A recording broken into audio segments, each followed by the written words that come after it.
எப்படி ட்ரெஸ் போடணும்னு நாங்க தான் கத்து கொடுக்கோமா. இங்க பாருங்க நடுவர்களே, ட்ரெஸ் சென்ஸ் ஆயிடுது. அவங்கள பாருங்க 3 பேரும் நல்ல லிப்ஸ்டிக் என்ன, ஐப்ரோ என்ன, பூ என்ன, புடவை பட்டு புடவை என்ன. இங்க பாருங்க நாங்க பஞ்சத்துல ஒரு பேர் நடுவர்களே உங்களால அங்க பட்டையே முடிஞ்சுப்பா.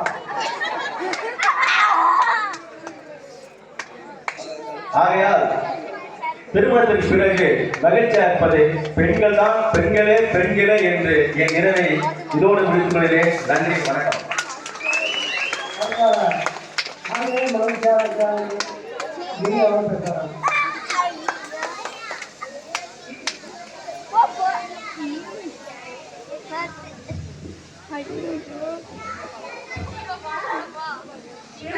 செய்து வளர்ந்திருக்க நீண்ட பெருமக்கள் அழகாக பூத்திருக்க சாமியோர்கள் அருமையாக ரசித்துக் கொண்டிருக்க இளம் சிங்கங்கள் எனது பேச்சை கேட்டு கைவிட்டு காத்திருக்க எதிரணி தக்கு புக்கு என்று உணர்ந்து போய் அமர்ந்திருக்க நடுவர் அவர்கள் சிங்கம் போல் வீற்றிருக்க என் மனதில் சில கருத்துக்கள் இழந்திருக்க உங்கள் முன் என் உரையை தொடங்க நிற்கின்றேன்.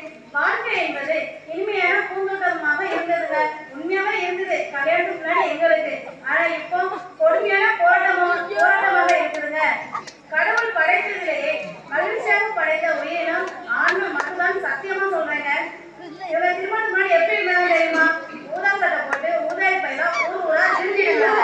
அவங்கள கூட்டி வந்து கொஞ்சமா வெக்கப்பட வச்சு கல்யாணத்தை பண்ணி கணவன் என்கிற பெயரையும் அப்பா என்கிற பொறுப்பையும் அவங்க அக்கா தங்கச்சி பிள்ளைங்களுக்கு தாய்மாமா என்கிற கௌரவத்தையும் 4 பேர் முன்னாடி கெத்தா ஹீரோவா எப்பங்க நிக்காங்க? திருமணத்துக்கு அப்புறம் நிக்காங்க. இதுல அவங்க பெரிய மகிழ்ச்சியே இருக்கு. ஆனா எங்களுக்கு திருமணத்துக்கு அப்புறம் என்ன பேருங்க இருக்கு? வேற காரிங்க பேரு, அதை விட்டா வீட்டு காரிங்க பேரு. இந்த 2 பேரும் எங்களுக்கு இருக்குது. திருமணத்துக்கு முன்னாடி இந்த ஆண்கள் காதலை இறச்சி மகிழ்ச்சி அடைவாங்க. அதே கொஞ்சம் வெளியே போனாங்கன்னா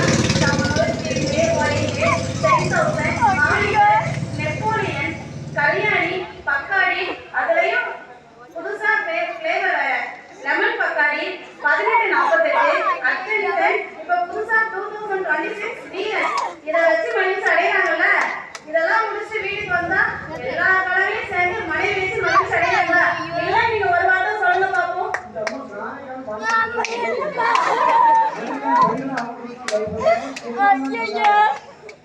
இதெல்லாம் குடித்து தெரிஞ்சது இல்லைங்கய்யா, படிப்பு தெரிஞ்சது. ஆனா எங்க வாழ்க்கை எப்படி இருக்கு தெரியுமா? வீட்டுக்குள்ள இட்லியை பிடிக்காத மாமியார் நினைச்சு பதட்டம், சட்னி பிடிக்காத மாமனார நினைச்சு பதட்டம், 2மே பிடிக்காத பிள்ளைங்களை நினைச்சு பதட்டம், எங்களே பிடிக்காத கணவர் நினைச்சு பதட்டம், வட்டமா வராத தோசையை நினைச்சு பதட்டம், ஊசுன்னு வராத இட்லியை நினைச்சு பதட்டம், துவைக்கும் போது சாயம் பிடிச்சிருமே பதட்டம், அரைக்கிறது பதட்டம், துவைக்கிறது பதட்டம், கரைக்கிறது பதட்டம், மழை பெய்தா லீவு விட மாட்டாங்களோன்னு பசங்களுக்கு பதட்டம், என்ன லீவு விட்டுவாங்களோன்னு எங்களுக்கு பதட்டம், ஏசியை பார்த்தா கரண்ட் பதட்டம், மொபைல பார்த்தா ரீசார்ஜ் பதட்டம், பதட்டம் பதட்டம் பதட்டம். வந்து எங்க வாழ்க்கை பதட்டம் நாங்க. நடுவர் அவர்களே, உங்களுக்கு ஒரு கேள்வி கேட்கிறேன்.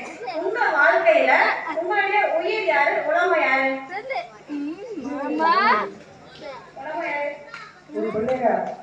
சத்தியமா சொல்றேங்க, என்னோட உயிர் மூலமா என் மாமனார் மாமியார் தான்.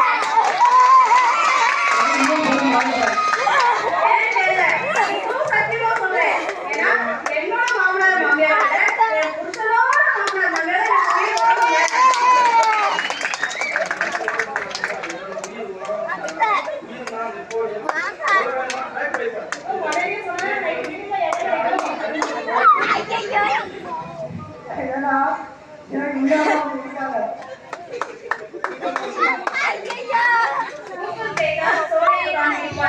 பட்டாம்பூச்சி கேட்டால் ரெக்கை தந்திடுவார், நிலவை கேட்டால் இரவை வர செய்வார், கதைகள் சொன்னால் நான் உரையையும் அவர் விழிப்பார். இதுதாங்க